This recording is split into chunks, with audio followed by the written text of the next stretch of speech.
Caroline sat in the dimly lit living room, the weight of silence pressing down on her like an unbearable force. The house, once filled with laughter and familiar warmth, now felt hollow. Empty, not just of the man she loved, but of the life they had built together. Her phone lay beside her, the screen dark and unmoving. No missed calls. No new messages. Nothing. She had made a mistake.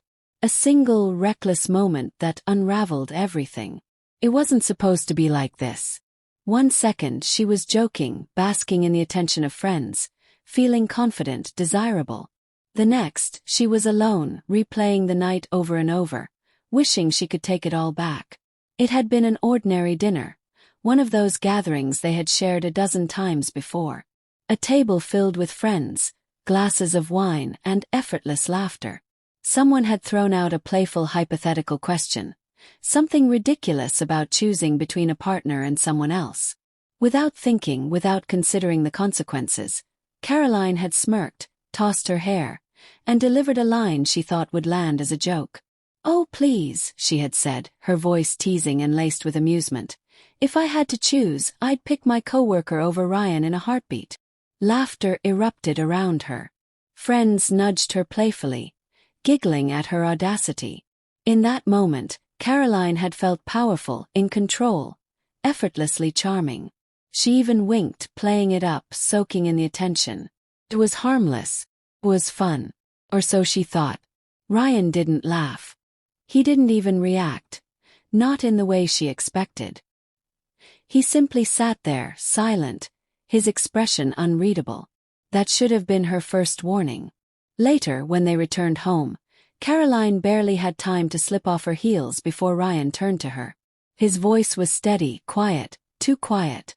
"Do you really feel that way?" She blinked, caught off guard. "What? What you said at dinner?" His tone didn't rise. It didn't waver. "Was that a joke, or do you actually think you'd be better off with someone else?" Caroline scoffed, brushing it off. She rolled her eyes. "Ryan, come on. You know I didn't mean it like that." "Then why say it?" Something in his voice unsettled her. She could have apologized right then. She could have softened, told him it was stupid, meaningless, a thoughtless remark made in the moment. But she didn't. Instead, she crossed her arms, her defense mechanisms kicking in. "It was a joke," she said, her tone dismissive. "You're overreacting." Ryan let out a short, humorless laugh. "Overreacting?" he repeated under his breath, shaking his head. He ran a hand through his hair, exhaling sharply. "I've spent years trying to make you happy, Caroline.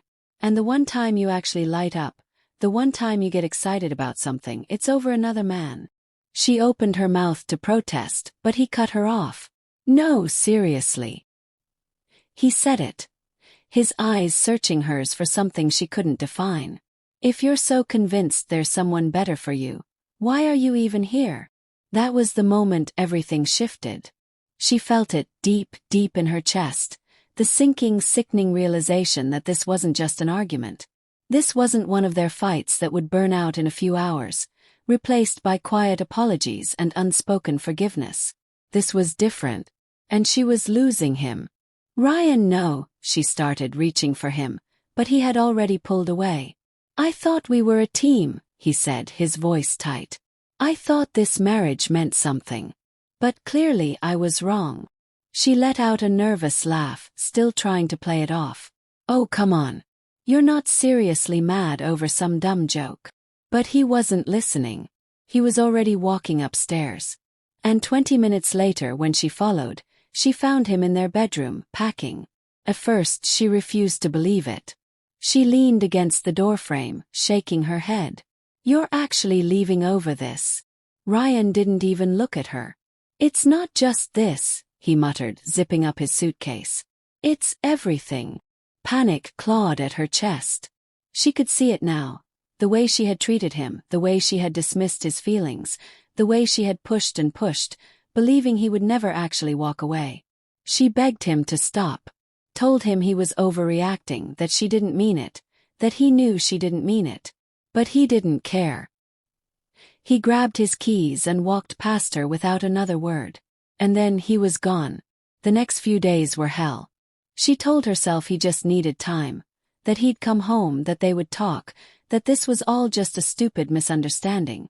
But then she saw the email. Follow up on your apartment inquiry. Her stomach dropped.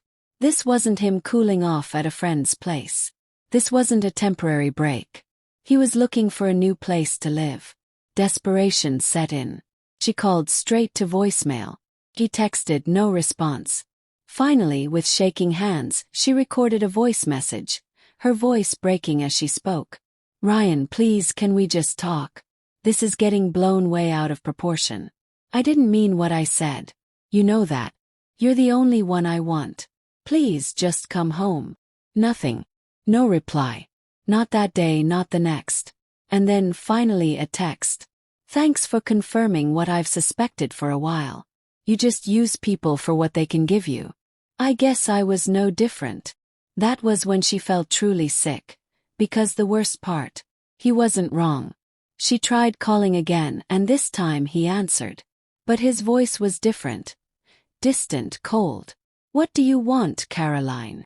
She tried to fix it, to explain, to tell him he was misunderstanding everything.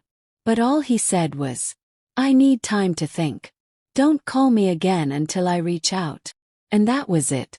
Now, she sat in the emptiness of their home, staring at her phone, waiting for a message that was never going to come.